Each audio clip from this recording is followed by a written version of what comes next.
Hey, sixth grade. Today is Wednesday and you are almost finished. Congratulations. Thank you so much for those of you who have worked really hard to hand in art assignments every class, every week. If you have a few missing assignments, if you could communicate with me your intentions about when you're going to hand those in. The best way to communicate with me would be email. Or the Google chat. That way I can anticipate looking for those assignments coming in. And I've been in communication with some of you, so thank you so much. And hopefully your grades will get all caught up today. I know that I need to give you some feedback from the end of last week.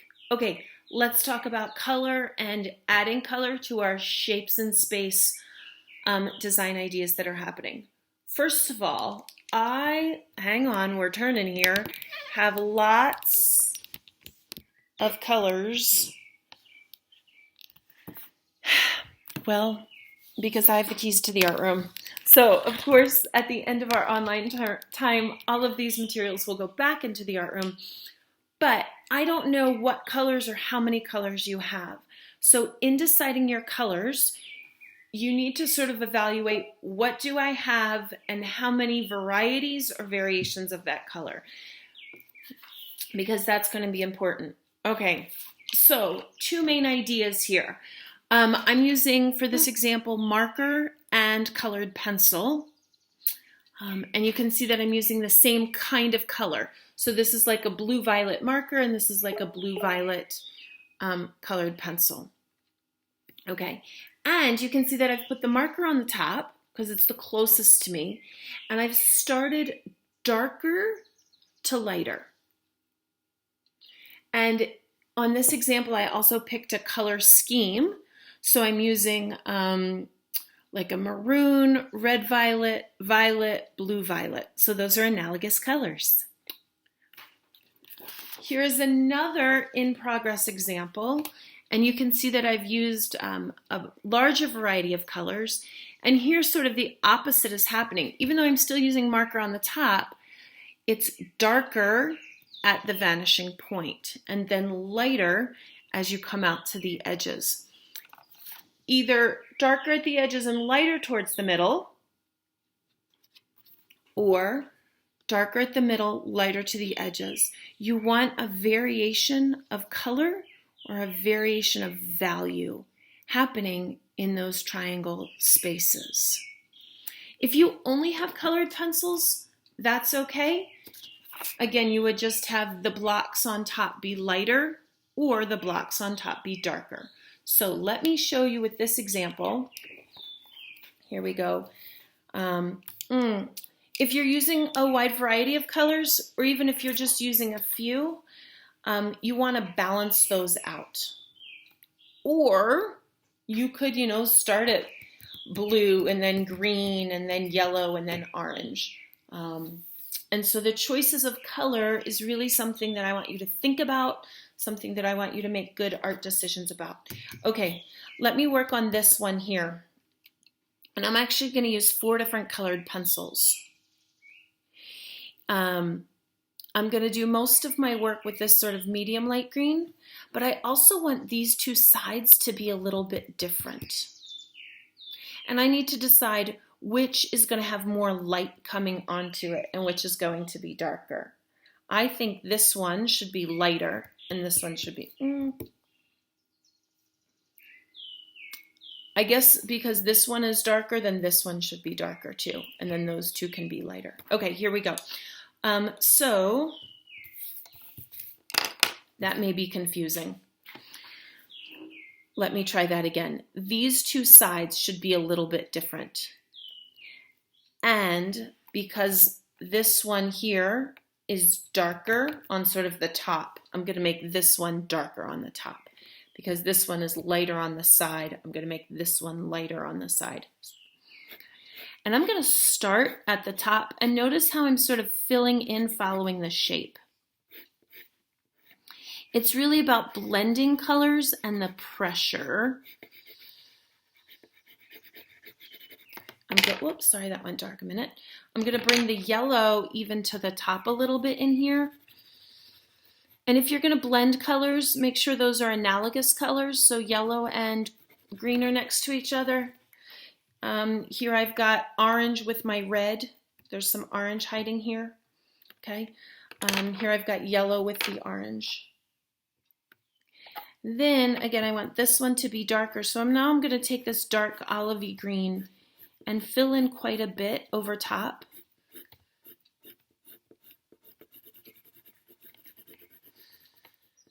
And then on this side, I won't use quite as much olive green. And I don't know if I'll need this green at all. Okay, so again, light pressure is going to allow me to blend it.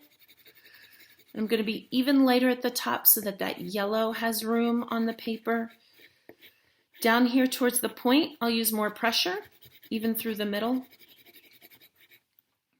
If you're using colored pencils, please make sure that they are sharp enough that you're not scratching your paper.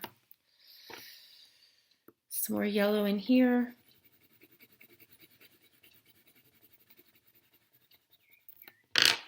And here's the dark green, and I'm just going to put a little bit of dark green so again that these two sides are different.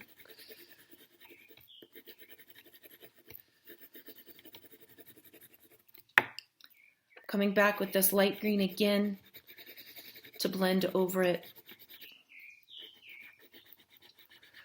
And down here in the inside, I'm pressing really firmly, really hard with that colored pencil so that I get a nice thick application of color.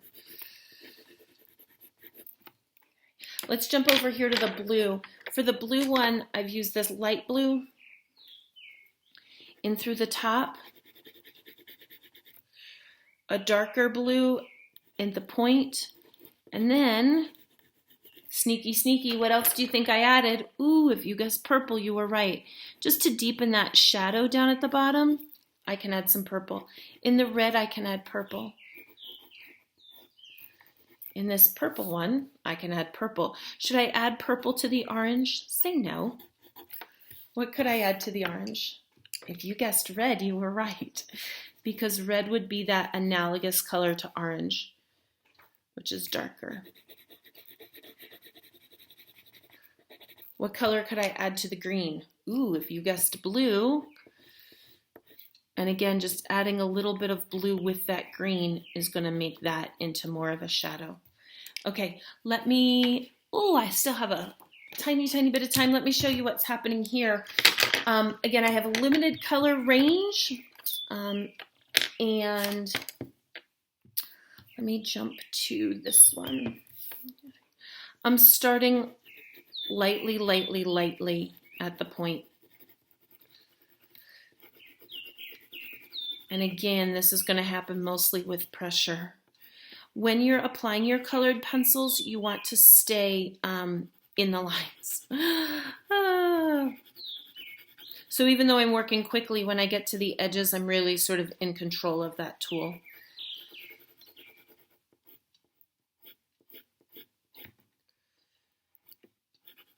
Okay, and then at the top here, I'm really overlapping quite a bit. So I'm not getting all of this color at once, but instead, each time I go over it. So I'm sort of building up those layers of color. I'm also increasing the pressure. Turn my hand sideways to get this edge.